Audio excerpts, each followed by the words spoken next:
Hi guys, welcome to Smart Commerce classes. My name is Anshul Mittal and in today's video we will be covering the next part or maybe the last part of the last chapter of ACCA F7, and the name of the chapter is Statement of Cash Flows. So in the previous video I told you how to make a statement of cash flows और उसमें क्या क्या चीज़ें आती हैं, उसका सारे का मैंने तुम्हें फॉर्मेट बताया था एंड आई होप कि इस वीडियो तक तुम्हें वो सारा फॉर्मेट अच्छे से लर्न हो गया हो। नेक्स्ट पार्ट हमारा आता है एक क्वेश्चन। तो इस वीडियो में मैं तुम्हें बताऊंगा कि कैश फ्लो का अगर बड़ा क्वेश्चन एग्जाम में आए तो तुम्हें उसको कैसे सॉल्व करना है। तो पॉइंट क्या है, तुम्हारा कंप्यूटर बेस्ड एग्ज़ाम होते हैं, तो कंप्यूटर बेस्ड एग्ज़ाम में ऑफ कोर्स तुम्हारा जो सॉल्यूशन होगा वो हो सकता है तुम्हारा एक्सेल में हो, तुम्हारे को सॉल्यूशन में ऐसे एक्सेल बना हुआ हो, है ना, एंड यू आर आस्क्ड कि एक्सेल में सब कुछ भरो। सो डायरेक्टली वहाँ पे डालने की बजाय पहले अपनी कॉपी में सारा लिख लेना, उसके बाद कॉपी से बस एक्सेल में एज सच कॉपी पेस्ट करते रहना। इट वुड बी बेटर कि अगर कॉपी में लिख लोगे गलतियाँ वगैरह होगी साथ साथ ठीक करते रहना, एक्सेल में सारी एडजस्टमेंट करने में बहुत ज़्यादा टाइम लग जाएगा। तो just do it in a copy first. So हमें कॉपी पे कैसे करना है मैं वो चीज़ उस तरह से बता रहा हूँ कि एक्सेल में भी तुम ऐसे ही लिखोगे बाद में इसी फॉर्मेट में।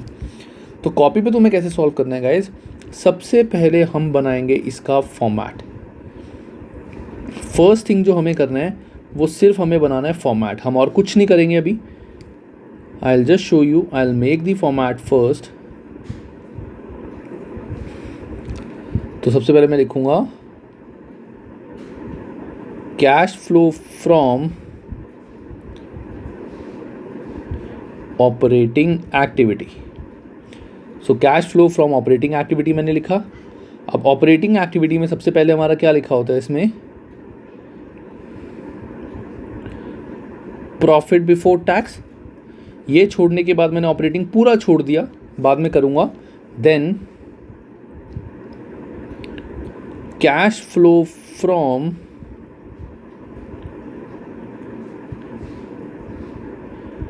इन्वेस्टिंग एक्टिविटी, थोड़ा स्पेस छोड़ के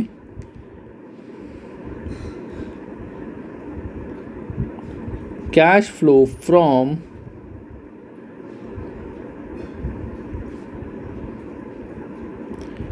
financing activity, cash flow from investing, cash flow from financing, और यहाँ पे आ जाएगा मेरा नेट आंसर।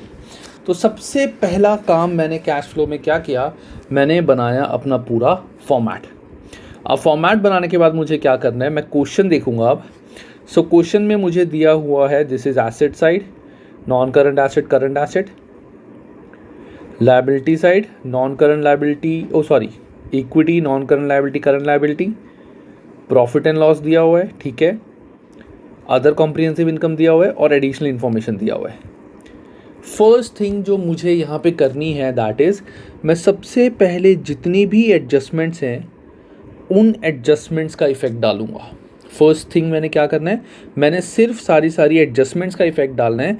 जब मेरी एडजस्टमेंट्स और उनसे रिलेटेड चीज़ों का इफेक्ट मेरा कैश फ्लो में आ जाएगा, उसके बाद मैं रिमेनिंग चीज़ों का इफेक्ट डालूंगा। तो ये वीडियो को बच्चे बहुत ध्यान से देखना, क्योंकि ये बहुत इंपॉर्टेंट है to let you know how to solve a complete question, और अच्छे से क्वेश्चन सॉल्व हो, गलती के चांसेस हमारे बहुत माइनर और ज़ीरो हों। तो let's read the first adjustment. तो first adjustment I just write working note number 1, मतलब तुम्हें नहीं लिखना क्योंकि कॉपी तो तुम्हें ऑब्वियसली CB में तो लगेगी नहीं कॉपी, तो वहाँ पे तो तुम एक्सेल में लिखोगे, तो एक्सेल में तुम ऐसे लिख लेना वर्किंग नोट नंबर 1। हमें यहाँ पे दिया हुआ है, I will just zoom in, it's in guys, हाँ, on 1 October 2012 Hollywood issues 60,050 ordinary shares at a premium of 100%। That means हमने यहाँ पे या शेयर्स इशू, मैं लिख देता हूँ शेयर्स इशूड। यहाँ हमें दिया हुआ है कि 1 अक्टूबर को उसने 60,050 ऑफ शेयर्स इशू करे at a premium of 100%। So that means 60,000 into 0.50 है फेस वैल्यू, और 100% premium that means 0.50 will be the premium. That means $60,000 के ही उसके शेयर्स इशू हुए होंगे। First thing. उसके बाद the proceeds were used to finance the purchase and cancellation of all its 10% loans and some of its 5% loan. That means जो ये share इसने इशू करे हैं इससे इसने सारे के सारे 10% लोन चुका दिए और 5% इसने कुछ लोन वो चुकाए हैं। कोई बात नहीं, वो हम बैलेंस शीट में से देखेंगे कितना चुकाया है। A bonus issue for 1/10 share was made on 1st November. All the share in issue qualified for the bonus. 1st November को उसने बोनस शेयर्स इशू करें। अब सीधी बात है, कैश फ्लो स्टेटमेंट में अगर हम बोनस शेयर्स इशू करते हैं तो बोनस शेयर्स में तो हमारे पास कैश आता ही नहीं है। जब हम बोनस शेयर्स इशू करते हैं, bonus shares are shares which are given free of cost. That means यहाँ पे तो कैश आता ही नहीं है, और जब कैश आता ही नहीं है तो इसका कोई भी इफेक्ट नहीं होगा। हमें क्वेश्चन में साफ बताया हुआ है इसने इतने ऑर्डिनरी शेयर इशू करे, इतने बोनस शेयर्स इशू करे। ठीक है, तो बोनस शेयर्स का कुछ नहीं करना। दैट मीन्स ये वाली वैल्यू हमारी फाइनेंसिंग में आ जाएगी। Add issue of shares 60,000। बिल्कुल सिंपल। अब तुम बोलोगे कि सर एक काम करते हैं, आपने ये चीज़ तो बता दी, और इसका सेकंड इफेक्ट क्या होगा? ये शेयर्स और SPR इनका इफेक्ट मैं कैश फ्लो में डाल चुका हूँ, क्योंकि इसके बारे में एडजस्टमेंट थी। जो एडजस्टमेंट में लिखा था मैंने उसका इफेक्ट कैश फ्लो में डाल दिया। अब हो सकता है कुछ बच्चे बोलें कि सर एक बार हम वेरीफाई तो कर लें, क्या पता और भी शेयर्स इशू हुए हों। क्वेश्चन में हमें बोला गया एडजस्टमेंट में कि इतने शेयर्स इशू हुए हैं, इतना बोनस इशू है। क्या ऐसा हो सकता है कि और भी शेयर्स इशू हुए हों? तो एक काम करते हैं, देख लेते हैं कि जो हमारी शेयर कैपिटल 300 से यहाँ तक पहुँची है और SPR यहाँ से यहाँ तक पहुँचा है, क्या ये इसके और बोनस की वजह से ही है या कुछ और भी है? क्योंकि अगर कुछ और हुआ, अगर क्वेश्चन में लिखा होता कि और भी शेयर्स इशू हुए, तो हमें वो भी दिखाना पड़ेगा कितने शेयर्स इशू हुए। तो लेट्स डू वन थिंग, इसको एक बार कैलकुलेट कर लेते हैं हम। तो हालांकि this is not a part of your question, this is just for reference, just to see कि कहीं इसके अलावा और कोई शेयर्स तो इशू नहीं हुए। यहाँ पे तो हमें क्वेश्चन में क्लियर कट बताया ही हुआ है कि यही हुआ है ड्यूरिंग द ईयर, तो हम ये नहीं अज्यूम करेंगे कुछ और भी हुआ होगा, but just for the check. Opening हमारे पास डॉलर था 30,000, एक शेयर की वैल्यू है 0.50 सेंट्स। दैट मीन्स अगर मैं इंटू 2 कर दूंगा तो नंबर ऑफ शेयर्स मेरे 60,000 6 लाख हो गए। 6 लाख इंटू 0.50 पर शेयर, तभी 3 लाख डॉलर्स आए ना, तो 6 लाख शेयर हो गए। हमने करे 60,000 शेयर्स और इशू, तो टोटल शेयर कितने हो गए? 660। 660 शेयर्स में हमने बोनस भी दिया है। कितना दिया है? A bonus issue of 1/10, bonus issue for 1 for 10 share was made, 1 for 10, that means into 1/10, that means 66,000 के शेयर्स हमने और इशू किए। तो total number of shares at the end हमारे पास कितने हो गए? 6, 12, 726। तो 726 हमारे टोटल नंबर ऑफ शेयर्स हैं। एक शेयर की वैल्यू है 0.50 सेंट, तो 726 इंटू 0.50, दिस इज 363,000, जो मेरे क्लोजिंग आ रहा था। क्लोजिंग शेयर्स आ रहे थे, ओपनिंग थे 3 लाख, यानी इतने नंबर ऑफ शेयर, क्लोजिंग इतने नंबर ऑफ शेयर और ये वैल्यू। तो अगर ऑर्डिनरी शेयर्स हमारे मैच कर रहे हैं तो SPR भी मैच कर ही रहा होगा, क्योंकि हमने प्रीमियम दिया। तो हेंस वेरीफाइड कि इसके अलावा और कोई शेयर्स इशू नहीं हुए। तो जितने शेयर्स कैश में इशू हुए वो मैंने शेयर कैपिटल में लिख दिए, और उसके अलावा जो बोनस है उसमें कैश आता नहीं है, तो उसका कैश फ्लो से कोई रिलेशन नहीं है। इन दोनों का इफेक्ट हो गया। चलो, ये एडजस्टमेंट होगी। Next, current asset investment was a 30-day government bond. Current asset investment, that means current asset में हमारी कोई इन्वेस्टमेंट होगी, तो करंट एसेट, तो करंट एसेट में हमारी जो ये इन्वेस्टमेंट है, दिस इज 30-day बॉन्ड, मतलब this is short term investment, और शॉर्ट टर्म इन्वेस्टमेंट हमारा कैश का ही पार्ट होता है। तो कैश एंड कैश फ्लो में इन तीनों का टोटल आएगा। कैश एंड कैश फ्लो में, ओपनिंग कैश में इन तीनों का टोटल आएगा, cash in hand, cash at bank और इन्वेस्टमेंट। ठीक है, cash in hand, cash at bank और इन्वेस्टमेंट। ठीक है, कोई बात नहीं, इसको भी देख लेते हैं। प्लस हमें क्वेश्चन में और दिया हुआ है एक, अगर हम देखें क्वेश्चन में, लायबिलिटी साइड में बैंक ओवरड्राफ्ट भी दिया हुआ है। जो बैंक ओवरड्राफ्ट हमारा होता है bank overdraft also forms a part of cash and cash equivalent, so it is also cash and cash equivalent, ठीक है। Bank overdraft is also our cash and cash equivalent. Okay, चलो आगे देखते हैं। अब ये एडजस्टमेंट होगी तो इसका मैं वर्किंग नोट बना लेता हूं।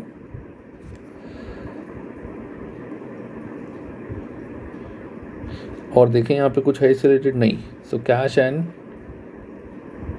Cash equivalent opening closing. So opening मेरे पास एक तो था मेरा कैश, एक था बैंक, एक था इन्वेस्टमेंट और एक है बैंक ओवरड्राफ्ट। सो क्वेश्चन से लिख लेते हैं। ओपनिंग कैश है मेरा, कैश इन हैंड 5, बैंक में है 0, इन्वेस्टमेंट है 0 और बैंक ओवरड्राफ्ट जो ओपनिंग है this is 9, sorry 0, bank overdraft is also 0, ठीक है। अब closing cash and cash equivalent, अच्छा सॉरी गाइस, ये अरे ये क्वेश्चन में क्या गड़बड़ करी हुई इन्होंने, 2013 है, ये क्या चक्कर है भाई। अरे कौन सा पुराना है कौन सा नया, तो यहाँ से मुझे समझ आया था ये, अच्छा नॉर्मली ऐसा है, तो दिस इज़ 2012, क्वेश्चन ही गलत है, दिस इज़ 2012, ठीक है।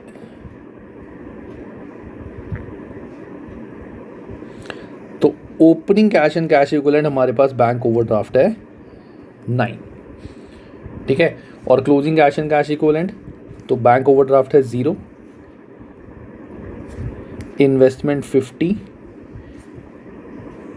कैश इन हैंड 75 और cash in bank 7। That means ये आ रहा है -4 और ये आ रहा है 50 प्लस 75 प्लस 7, दिस इज 132। तो क्लोजिंग कैश मेरे पास 132 होना चाहिए। This should be my answer, ठीक है। अब चलो आगे करते हैं इसमें। तो ये मैंने लिख लिया, इन तीनों का इफेक्ट हो गया। Bank overdraft, next non current tangible assets include certain properties which are revalued in this year, मतलब ड्यूरिंग द ईयर जो हमारी प्रॉपर्टी में जो चेंजेस आए हैं उसमें कुछ हमारे रीवैल्यूड भी हैं। तो इसके लिए हमें क्या करना पड़ेगा, हमें फिक्स एसेट का अकाउंट बनाना पड़ेगा। फिक्स एसेट का अकाउंट बना के भी हमें पता चलेगा कि कितने एसेट हमारे थे, कितने परचेज थे, कितने सेल थे। सो दैट मीन्स मैं बनाऊंगा फिक्स्ड एसेट अकाउंट। यहाँ पे कोई भी अक्यूमुलेटेड डेप्रिसिएशन नहीं है, ये देखो कोई भी अक्यूमुलेटेड डेप्रिसिएशन ना यहाँ ना लायबिलिटी साइड पे है, तो मुझे अक्यूमुलेटेड डेप्रिसिएशन अकाउंट नहीं बनाना, सीधा सीधा फिक्स एसेट अकाउंट बनाएगा। तो फिक्स एसेट अकाउंट में ओपनिंग फिक्स एसेट है मेरे 510, तो बैलेंस ब्रॉट डाउन 5 पूरा लिखता हूँ 510000। क्लोजिंग है मेरे 634000। इसका इफेक्ट मैंने लिख दिया, अकाउंट में डाल दिया। अब एडजस्टमेंट करते हैं। Non current tangible asset include properties which were revalued this year, तो रीवैल्यू भी हुई है कुछ property. Gain on property revaluation is 50, that means revaluation 50,000 की मेरी यहाँ पे आ जाएगी, दिस इज इन थाउजेंड्स, तो रीवैल्यूएशन एसेट यहाँ पे आता है। ये हो गया effect. Non-current asset disposed of for the year had a carrying amount of 75,000. Cash received on disposal was 98,000 में हमने सेल करा, 75,000 का बिका। दैट मीन्स यहाँ पे आ जाएगा डिस्पोजल अकाउंट। हमने डिस्पोजल अकाउंट में 75,000 वाला एसेट बेच दिया, तो मैं साथ ही छोटा सा डिस्पोजल अकाउंट भी बना लेता हूँ।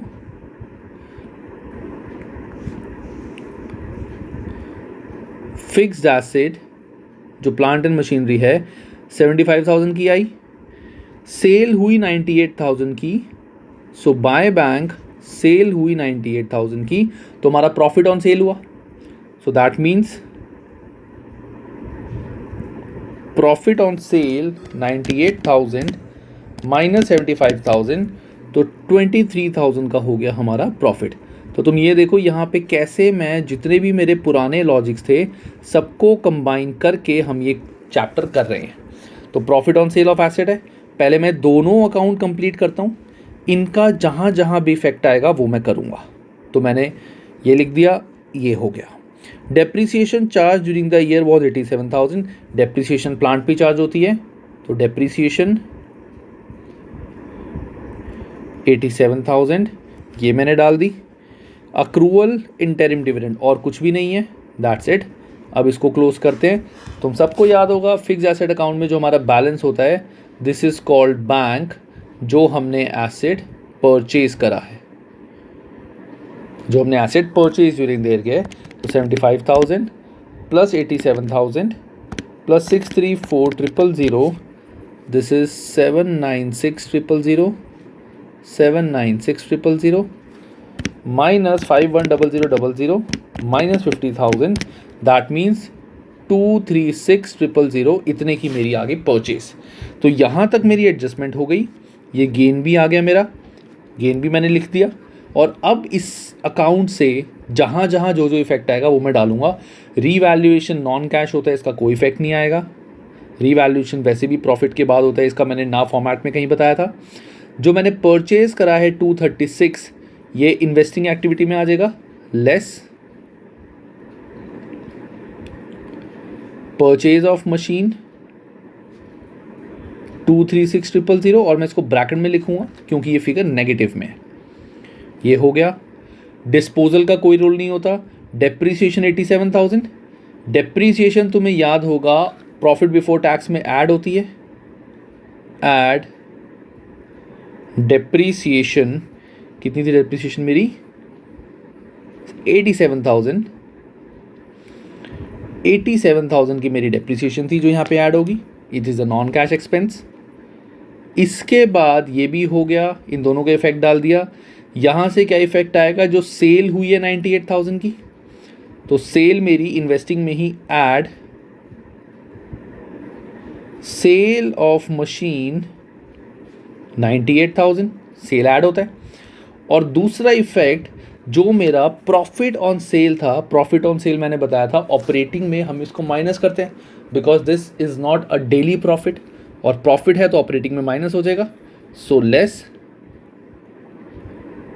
Profit on sale of machine, it was 23,000। तो मैंने दोनों अकाउंट बनाए, दोनों अकाउंट से जिस जिस चीज़ का जहाँ जहाँ इफेक्ट आएगा वो मैंने डाल दिया। सिंपल है गाइस, अभी तक कुछ भी मुश्किल नहीं है। मैंने जो जो इफेक्ट हमारा जहाँ जहाँ आया था वो मैंने यहाँ पे डाल दिया। तो परचेज मेरी आ गई, परचेज मेरी आ गई, सेल आ गया, ठीक है। सेल के बाद यहाँ पे मेरा डेप्रिसिएशन आ गया, और डेप्रिसिएशन के साथ मैंने यहाँ पे जो मेरा लॉस ऑन सेल है वो भी डाल दिया। क्लियर है गाइस यहाँ तक सबको? कुछ भी मुश्किल नहीं है। मैं सिंपल क्या कर रहा हूँ, बस मैं सारे के सारे वर्किंग नोट्स बना के उनका इफेक्ट डाल रहा हूँ। ये हो गया। अब देखते हैं इसमें से कौन कौन सी चीज़ों का इफेक्ट डाल चुके हैं हम ये डाल चुके हैं प्लांट एंड मशीनरी का इफेक्ट, इनका भी डाल चुके हैं। आई जस्ट मार्क टिक कि ये हो चुका है, इनको हमें नहीं देखना। ऑर्डिनरी शेयर्स हो चुका है, रीवैल्यूएशन रिजर्व भी हो चुका है हमारा, क्योंकि रीवैल्यूएशन रिजर्व क्या था, जो इस पे एसेट पे था, तो इसका भी कुछ नहीं करेंगे अब। लोन नोट, चलो इसको बाद में करेंगे,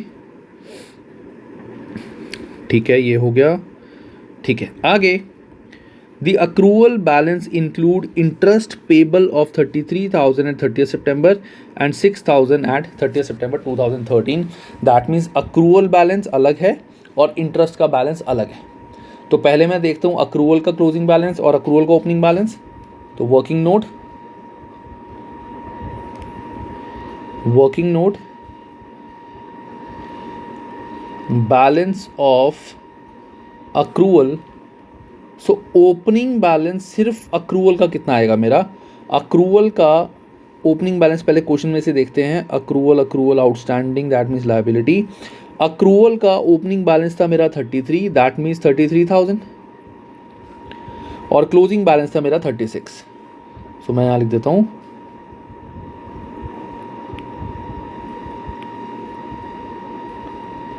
क्लोजिंग बैलेंस 36। अब इस अक्रूवल में कितना इंटरेस्ट था वो देख लेते हैं। So accrual balance include interest payable of 33,000, यानी ओपनिंग में जितना था वो तो सारा का सारा हमारा इंटरेस्ट ही था।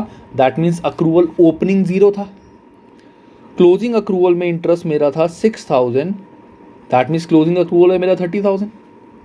दैट मीन्स अक्रूवल मेरा क्या होता है, लायबिलिटी। लायबिलिटी मेरी 30,000 से इंक्रीज हुई है, तो 30,000 से इंक्रीज हुई है तो मैंने बताया था ऑपरेटिंग एक्टिविटी में ऐड हो जाएगी। लायबिलिटी का डायरेक्ट इफेक्ट होता है, तो मैं कर देता हूँ इसका इफेक्ट। थोड़ा सा स्पेस छोड़ देता हूँ क्योंकि यहाँ पे और भी चीज़ें हो सकता है आए। सो ऐड, ये एक काम करते हैं, पहले मैं लिख देता हूँ, हाँ चलो इसमें कर देता हूँ मैं ऐड, क्योंकि अक्रूवल तो जनरेटेड फ्रॉम ऑपरेशन से पहले ही आता है। सो ऐड इंक्रीज इन अक्रूवल 30,000, तो अक्रूवल जो मेरा ऐड हुआ है वो मैंने इंक्रीज यहाँ पे डाल दिया। अक्रूवल मतलब इसका इफेक्ट भी हो गया। अब इसमें इंटरेस्ट वाला भी है, वो भी हम देखते हैं। पहले मैं अक्रूवल को कंप्लीट कर दूं। अक्रूवल हो गया। अब बात आती है इंटरेस्ट की। तो इंटरेस्ट का भी मैंने तुम्हें वर्किंग नोट बताया था। Working note, calculation of interest paid. यहां लिखा हुआ है opening interest was 33, opening interest था 33,000। Add finance charges, finance charges मेरे during the year profit and loss में से दिखेंगे। फाइनेंस कॉस्ट तो 19,000 मेरे फाइनेंस कॉस्ट थे, minus closing interest, closing interest था मेरा 6,000। दैट मीन्स जो मेरा इंटरेस्ट पेड होगा during the year, interest paid would be 33,000 minus 6,000 plus 19,000, that means 46,000 would be the interest paid जो मैंने during the year पे किया है। तो this should be my interest paid। अब इसका इफेक्ट, इसका भी इफेक्ट डाल देते हैं। फाइनेंस चार्जेस मैंने बताया था यहाँ ऐड होता है, सॉरी ऑपरेटिंग में ऐड होता है, ऐड फाइनेंस चार्जेस 19,000, और जब हमारा यहाँ पे आ जाता है कैश जनरेटेड फ्रॉम ऑपरेशंस, कोई भी वैल्यू आएगी इसमें से माइनस में कर दूंगा इंटरेस्ट पेड। जो इंटरेस्ट पेड मेरा आया था इट वाज 46,000, 46,000 इंटरेस्ट पेड मैं यहाँ से माइनस कर दूंगा।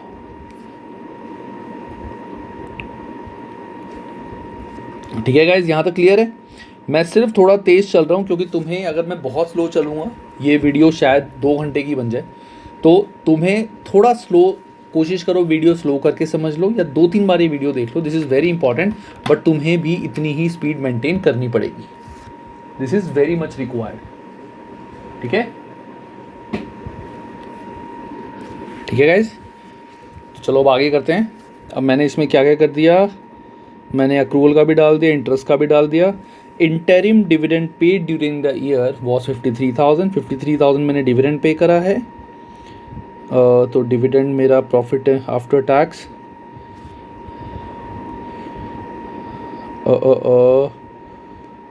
डिविडेंड निकालने का हमारा तरीका क्या होता था, रिटेन अर्निंग के साथ। तो एक वर्किंग नोट बनाते हैं। आप एक बार वर्किंग नोट बना के देख लेते हैं कि डिविडेंड हमारा कितना आएगा। वैसे मेरे अकॉर्डिंग तो जितना क्वेश्चन में दिया हुआ है सीधा उतना ही हम निकालेंगे।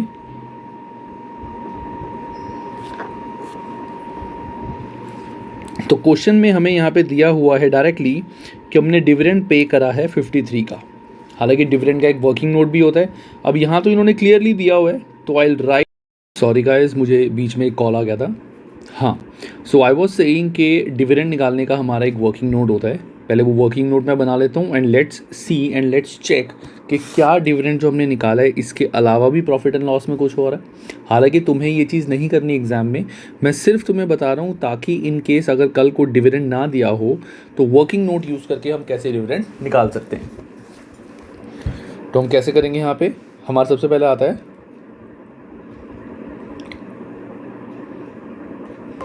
ओपनिंग प्रॉफिट्स, हमारे ओपनिंग प्रॉफिट्स यानी ओपनिंग रिटेन्ड अर्निंग कितनी थी?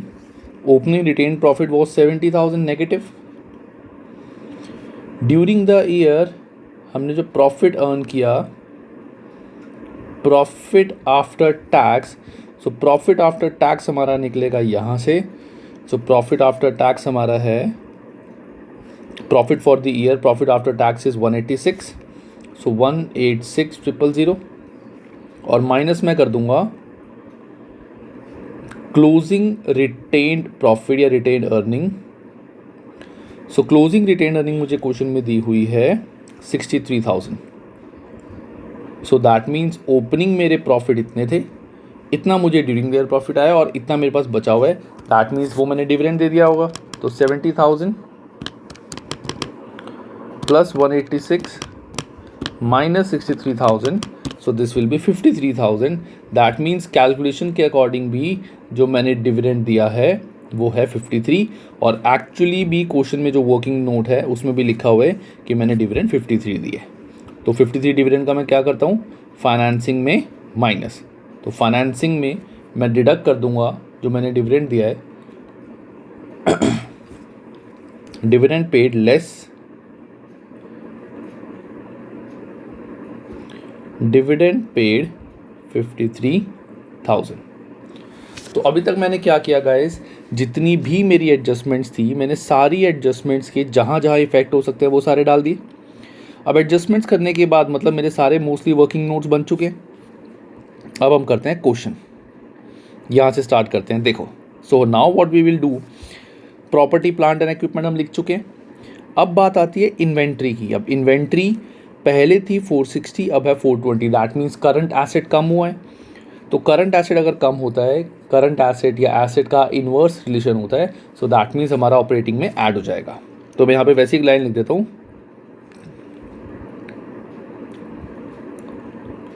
Operating profit before working capital changes, operating profit before working capital changes, ये वैल्यू हमारी अभी आएगी यहाँ से, जो भी आएगा अभी हम लिख नहीं रहे। इसके बाद मैं इन्वेंट्री का इफेक्ट डालता हूँ, इन्वेंट्री कम हो रही है, सो ऐड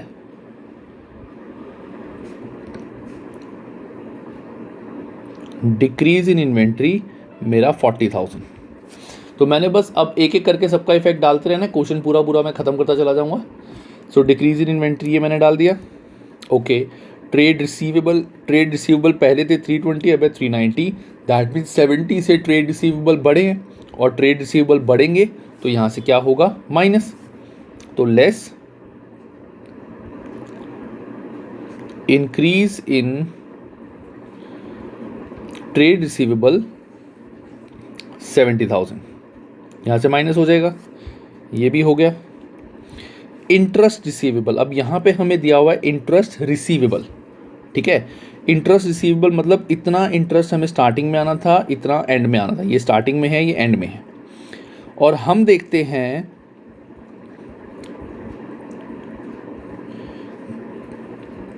इंटरेस्ट हमें रिसीव कितना हुआ है, income from investment, that means interest जो हमें रिसीव हुआ है इट इज़ 5। तो इनकम फ्रॉम इन्वेस्टमेंट हमारी है 5, और हम देखेंगे कि एक्चुअली में हमने इंटरेस्ट कितना रिसीव किया है, तो इसका भी एक वर्किंग नोट बनाएंगे। So working note for interest received, देखो गाइस हमारी अदर इनकम सिर्फ एक ही है, that is income from investment, तो यही हमारी इंटरेस्ट रिसीव्ड ही होगी, और तो कहीं पे इंटरेस्ट रिसीव्ड है ही नहीं यहाँ पे क्वेश्चन में। हमें बैलेंस शीट में दिया हुआ है इंटरेस्ट रिसीवेबल, कितना इंटरेस्ट हमें रिसीव होना था, इंटरेस्ट और इन्वेस्टमेंट। और प्रॉफिट एंड लॉस में मैंने देखा कि इनकम हमारी सेल्स के अलावा सिर्फ इनकम फ्रॉम इन्वेस्टमेंट है, दैट मीन्स ये हमारी इंटरेस्ट रिसीवेबल वाली होगी। तो ये तो है इंटरेस्ट रिसीवेबल, ज़रूरी थोड़ी है इतना कैश आया हो, तो सेम इसके लिए भी working note. So opening interest जो हमारा था, जो हमें आना था, इट वॉज 9 यानी 9,000, क्लोजिंग, और उसके बाद add interest receivable, interest receivable during the year मुझे कितना इंटरेस्ट रिसीव होना था, it is 5,000 minus closing receivable and में ड्यूरिंग द ईयर एंड जो मुझे इंटरेस्ट रिसीव होना था दैट वाज 4000, वो मैं कर दूंगा यहाँ से माइनस. इट मीन्स मुझे इतना इंटरेस्ट एक्चुअली रिसीव हो गया होगा. इतना आना था पिछले साल का, इस साल का इतना आना था, तो टोटल इतना आना था और क्लोजिंग इतना बचा हुआ है. दैट मीन्स 10,000 मेरा इंटरेस्ट मुझे रिसीव्ड हो चुका होगा ड्यूरिंग द ईयर. इतना इंटरेस्ट मुझे रिसीव हो चुका होगा. तो interest receivable it's not a part of operating activity, तो ये इनकम मैं ऑपरेटिंग में से माइनस कर दूंगा. So less interest receivable which is 5,000, कि ये जो प्रॉफिट एंड लॉस में मैंने इंटरेस्ट लिखा हुआ है 5,000, this is not my interest which I have received. कुछ और रिसीव हुआ है, और जो रिसीव हुआ है वो इन्वेस्टिंग का पार्ट है, ऑपरेटिंग का पार्ट है ही नहीं. ये लिख दिया. अब इंटरेस्ट मुझे एक्चुअली कितना रिसीव हुआ था 10,000, तो इसको मैं इन्वेस्टिंग एक्टिविटी में ऐड कर दूंगा कि मुझे इतना इंटरेस्ट रिसीव हुआ है. सो ऐड इंटरेस्ट ऑन इन्वेस्टमेंट 10,000, कि ये इंटरेस्ट मुझे इन्वेस्टमेंट पे रिसीव हुआ है. ठीक है, बहुत ही सिंपल है. मैं सिर्फ हर पार्ट का इफेक्ट करता चला जा रहा हूँ. इंटरेस्ट रिसीवेबल आ गया, opening cash and cash equivalents आ गए, एसेट साइड का मैंने पूरा इफेक्ट डाल दिया. Now let's go to liability side. Ordinary share capital ये हो गया. रीवैल्यूएशन सरप्लस का कोई रोल ही नहीं है. रिटेन्ड प्रॉफिट का हमारा कोई रोल नहीं है, क्योंकि इसका जो इफेक्ट आता है वो भी वर्किंग नोट में हम दिखा चुके हैं. नॉन करंट लायबिलिटी, पहले था हमारा लोन 40, अब हो गया 0. दैट मीन्स हमने ये लोन रीपे किया है. तो लोन रीपे किया होगा मतलब कैश गया होगा. तो फाइनेंसिंग में less repayment of 10% loan notes. तो रीपेमेंट ऑफ 10% लोन नोट्स, 40,000 के मैंने लोन रीपे कर दिए तो कैश चला गया. 5,000 वाले जो 5% लोन नोट्स हैं, पहले थे 349, अब हो गए 329. दैट मीन्स 20 के ये रीपे कर दिए, तो less repayment of 5% loan notes, 20 की मैंने ये रीपे कर दिए. और जब हमने क्वेश्चन में एडजस्टमेंट पढ़ी थी उसमें तुम्हें याद होगा, उसमें साफ लिखा था कि हमने इशू करे थे शेयर्स जो 60,000 रुपीज़ डॉलर्स के, वो इनकी रीपेमेंट के लिए करे थे. तो देखो ये रीपेमेंट 60 की हो गई. This is done. Bank overdraft का इफेक्ट डाल चुके हैं. ट्रेड पेबल, अब ट्रेड पेबल हमारा ऑपरेटिंग का पार्ट होता है. तो ट्रेड पेबल पहले थे 400, अब है 550. 150 से ट्रेड पेबल इंक्रीज हुए, और जब ट्रेड पेबल इंक्रीज होते हैं तो it's a current liability, it has a direct relation. So add increase in trade payable. 1,50,000 के मेरे ट्रेड पेबल ऐड हो जाएंगे यहाँ पे. ठीक है ना, ट्रेड पेबल 150 के मेरे ऐड हो गए. That's good. इसका इफेक्ट भी मैंने डाल दिया. इनकम टैक्स का वर्किंग नोट बनता है. तो इनकम टैक्स ओपनिंग है 90, क्लोजिंग है 100. तो मैं बनाऊंगा, मुझे दिया हुआ है प्रॉफिट एंड लॉस में इतना मेरा during the year income tax payable था. तो इनकम टैक्स एक्चुअली पे कितना हुआ है, same formula, simple. Working note for income tax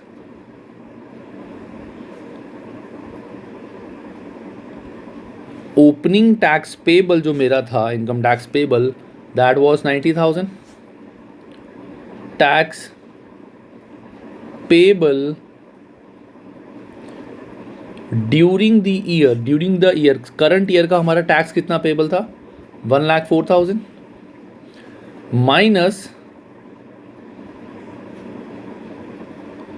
closing tax payable के ईयर एंड में हमें पता चला कि हमें सिर्फ 100 ही हमारा पेबल रह गया. दैट मीन्स, ओ सॉरी, ये मैंने माइनस कर दिया, ये माइनस नहीं हुआ है, प्लस होगा. पिछले साल तक का इतना टैक्स पेबल था, करंट ईयर का इतना पेबल था, और साल के एंड में हमें पता चला कि इतना ही रह गया है. दैट मीन्स बैलेंस हमने टैक्स पे कर दिया होगा. So tax paid 90,000 plus 104,000 minus 1 lakh. So this is 94,000 का हमने टैक्स पे किया होगा ड्यूरिंग द ईयर. इसका मैंने बताया था टैक्स पेड वाला हमारा सीधा सीधा जब हम ऑपरेटिंग एक्टिविटी में यहाँ पे माइनस करेंगे, माइनस टैक्स पेड 94,000, सीधा सीधा टैक्स पेड 94,000. इसका मैं तुम्हें बता चुका था क्यों हम सीधा सीधा 94,000 यहाँ से करेंगे. जो दूसरा हमारा टैक्स है, हमने चलो पहले मैं बताता हूँ, ये इनकम टैक्स हो गया, अक्रूवल्स का इफेक्ट हम ऑलरेडी डाल चुके हैं, रेवेन्यू का कुछ नहीं करते, कॉस्ट ऑफ सेल्स का कुछ नहीं करते, ग्रॉस प्रॉफिट का कुछ नहीं करते, इन दोनों का कुछ नहीं करते, प्रॉफिट फ्रॉम ऑपरेशंस, ये हमारी इनकम, ये इनका हम क्यों कुछ नहीं करते गाइस, क्योंकि ये normal day to day business activity है, तो ये ऑपरेटिंग का पार्ट है और ये तो एक्चुअली खर्चा हुआ होगा। कोई चीज़ के बारे में अगर पेबल रिसीवेबल होता, जैसे इनकम इंटरेस्ट पेबल या और कुछ पेबल, वो हम डाल चुके हैं। सो सिंपल, इनके लिए कोई एडजस्टमेंट नहीं होगी। इंटरेस्ट की हम इंटरेस्ट इनकम की डाल चुके हैं, फाइनेंस कॉस्ट का भी हम कर चुके हैं। उसके बाद प्रॉफिट बिफोर टैक्स, यहाँ पे हम क्या लिखते हैं, profit before tax, this is 2,90,000, ये हमारा आ गया प्रॉफिट बिफोर टैक्स। अगर मैं यहाँ प्रॉफिट आफ्टर टैक्स 186 लिखता, तब मुझे ये इंटरेस्ट एक्सपेंस यहाँ पे ऐड करना पड़ता, जैसे मैंने फाइनेंस चार्जेस या इंटरेस्ट रिसीव्ड की एडजस्टमेंट करी थी। बट सिंपल जो फॉर्मेट में था हमने वो करा, प्रॉफिट बिफोर टैक्स, और टैक्स जो हमने पे किया है उसकी एक एडजस्टमेंट होती है। तो ये सारा हो गया हमारा question, this is all done, this is all done. अब सीधा हम अपने क्वेश्चन को कंप्लीट करेंगे। तो सबसे पहले मैं करता हूँ अपना ऑपरेटिंग कंप्लीट। सो ऑपरेटिंग में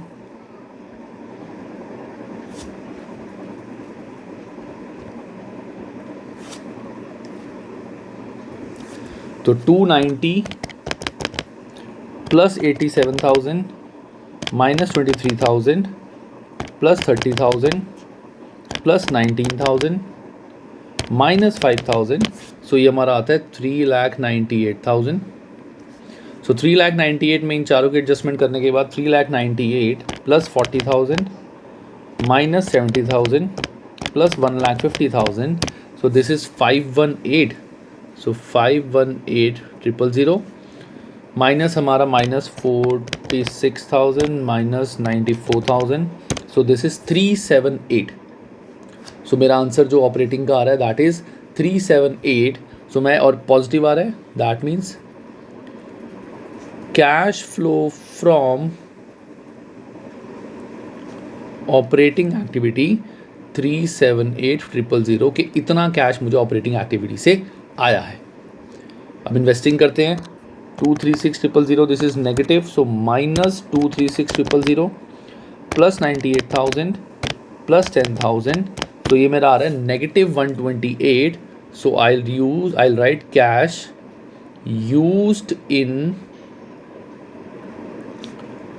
इन्वेस्टिंग एक्टिविटी, कि इन्वेस्टिंग में मेरा 1,28,000 कैश नेगेटिव में यूज हुआ है, जेब से एक्स्ट्रा गया है इन्वेस्टिंग एक्टिविटी में। Now comes financing. अब फाइनेंसिंग में हमारा है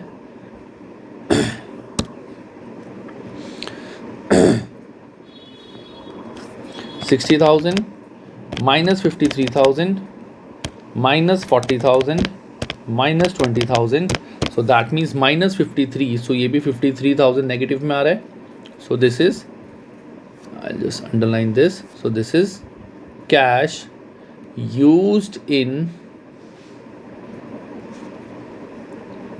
फाइनेंसिंग एक्टिविटी 53,000। अब तीनों का हम टोटल कर लेते हैं, तो minus 53 minus 128 plus 378, so this is 197। So that means मेरा जो during the year positive 197, that means increase in cash and cash equivalents during the year. During the year मेरा increase in cash and cash equivalent कितना हुआ है, 1,97,000 plus मैं कर दूंगा opening cash and cash equivalents. तो मैंने बनाया था opening cash and cash equivalent से मेरे -4। So opening cash and cash equivalents -4 यानी 4,000 यहाँ से minus. So closing cash and cash equivalents मेरे आने चाहिए 193, मेरे आने चाहिए closing cash and cash equivalents 193। इनके सॉल्यूशन में there is a issue, there is a mistake, कुछ इन्होंने मिस्टेक करी है, मैंने चेक किया था, मुझे कुछ लग रहा है इन्होंने, I think, just give me 1 second, bank overdraft इन्होंने ओपनिंग लिया हुआ है, ये गड़बड़ है गाइस यहाँ पे इनके ना सॉल्यूशन में। एक सेकेंड, मुझे लग रहा है इन्होंने बैंक ओवरड्राफ्ट ये लिखा ही गलत हुआ है। 400 प्लस 9 प्लस 90 प्लस 33, हाँ इन्होंने ये बैंक गलत लिखा हुआ है। सॉल्यूशन जो इसका है उसमें अलग लिया हुआ है, यहाँ अलग है। अगर तुम देखो इन सब का टोटल आता है 532, जबकि एक्चुअली है 593। तो मैं ये अभी हटा देता हूँ, तो 593 minus 33 minus 90 minus 400, that means ये वैल्यू है मेरी 70। तो बैंक ओवरड्राफ्ट जो ओपनिंग है दैट इज 70। इनके क्वेश्चन में गड़बड़ है, यहाँ पे टोटलिंग में ही गड़बड़ है, तभी मेरा सॉल्यूशन मैच नहीं कर रहा। अगर मेरी गलती होती तो अलग बात थी, तो but I have confidence in me कि मेरी गलती हो ही नहीं सकती, क्योंकि मैंने बहुत ध्यान से एक एक चीज़ को आराम आराम से समझ के करा। सो तभी मैंने चेक करा कि यार कुछ गड़बड़ सी लग रही है। मैंने जब यहाँ देखा तो मैंने कहा बैंक ओवरड्राफ्ट टोटल आ रहा है 593 और यहाँ पे मुझे टोटल 593 लग ही नहीं रहा था। तो तभी मेरे को एकदम से क्लिक हुआ ये पॉइंट। एग्जाम में नहीं होगा ऐसा, बट यहाँ पे है, तो अपने ऊपर कॉन्फिडेंस होना चाहिए, जो मुझे था, तो इसलिए मैं बच गया। सो दैट मीन्स ओपनिंग में बैंक यहाँ पे -70 है, तो -70 प्लस कैश था 5, तो 65 negative. So that means opening cash and cash equivalents मेरा नेगेटिव था 65,000। सो 1,97,000 माइनस 65,000, अब आ गया मेरा 132 क्लोजिंग। दैट मीन्स ओपनिंग मेरे पास नेगेटिव में था cash, total cash and cash equivalents. During the year मेरी कैलकुलेशन से इतना अमाउंट रिसीव मैंने किया, सो क्लोजिंग मेरे अकॉर्डिंग इतना आना चाहिए। और जब मैंने बैलेंस शीट में क्लोजिंग ऑलरेडी निकाला था, closing cash and cash equivalents का टोटल 132 ही आ रहा है। इट्स मैचिंग, ठीक है। So this is how we have to do a complete question. तो जब भी कैश फ्लो का क्वेश्चन आए, सबसे पहला काम तुम्हें क्या करना है, सारी एडजस्टमेंट्स का इफेक्ट डालना है। जहाँ जहाँ इफेक्ट आएगा, एडजस्टमेंट्स का इफेक्ट डालने के बाद उनसे रिलेटेड जो जो चीज़ें कैश फ्लो में हैं उनको हटा दो। जैसे अगर मैंने अकाउंट बनाया है, वहाँ पे प्रॉपर्टी प्लान डाल दिया, तो इसका ओपनिंग क्लोजिंग हटा दो, इंटरेस्ट रिसीवेबल हटा दो, ठीक है, रिटेन प्रॉफिट्स हटा दो, शेयर्स का तो इसमें दिया हुआ था, इनकम टैक्स का हटा दो, अक्रूवल्स का हटा दो। तो इस क्वेश्चन की वीडियो को एटलीस्ट 6-7 बार देखना अच्छे से। मतलब एक बार देख लोगे ना तो शायद तुम्हारे को समझ आ जाएगा कि आंसर आ चुका है, बट कौन सी चीज़ कहाँ आएगी कहाँ नहीं आएगी शायद उसमें डाउट हो। सिंपल तरीका मैं तुम्हें बताता हूँ। इस वीडियो को अगर तुम्हें एक बारी में समझ आ गया तो वेरी गुड, नहीं आया तो 2 से 3 बार देखना है इस वीडियो को। वो देखने के बाद यही सेम क्वेश्चन अपनी बुक में से खुद ट्राई करना विद दीज वर्किंग नोट्स। खुद ट्राई करना एक बार ये क्वेश्चन, ठीक है। खुद ट्राई करोगे तभी इस क्वेश्चन को करने में मज़ा आएगा, एंड तुम ऐसे कैश फ्लो के क्वेश्चंस और कर पाओगे जितने भी आगे हैं। जैसे आगे इसमें और भी क्वेश्चंस हैं, ये सारे तभी कर पाओगे जब तुम्हें ये सारा कॉन्सेप्ट डिटेल में क्लियर होगा, ठीक है। देखो यहाँ पे एडजस्टमेंट्स दी हुई हैं सारी, तो सारा इसी पे बेस है, कुछ नहीं है। जस्ट तुम्हें हर चीज़ के इफेक्ट्स वगैरह डालते रहना है और क्वेश्चन करना है। अभी चैप्टर बस थोड़ा सा रह गया, ये मैं नेक्स्ट वीडियो में कंप्लीट करा दूंगा, just a very small part. अभी सिर्फ ये क्वेश्चन पे फोकस करो तुम। चलो bye guys, take care and have a good time.